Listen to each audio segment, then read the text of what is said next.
Hello guys, ito na yung tanim ko kahapon. Ayan na yung sitaw, medyo malalaki na yung dahon kapag recover na siya.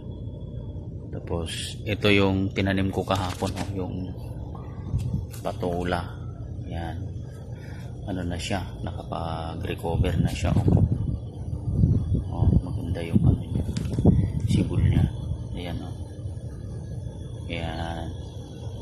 Tapos ngayon magtatanim ako ng ng upo.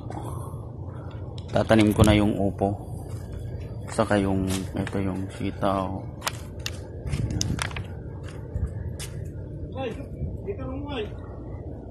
Tapos ito yung itatanim ko ngayong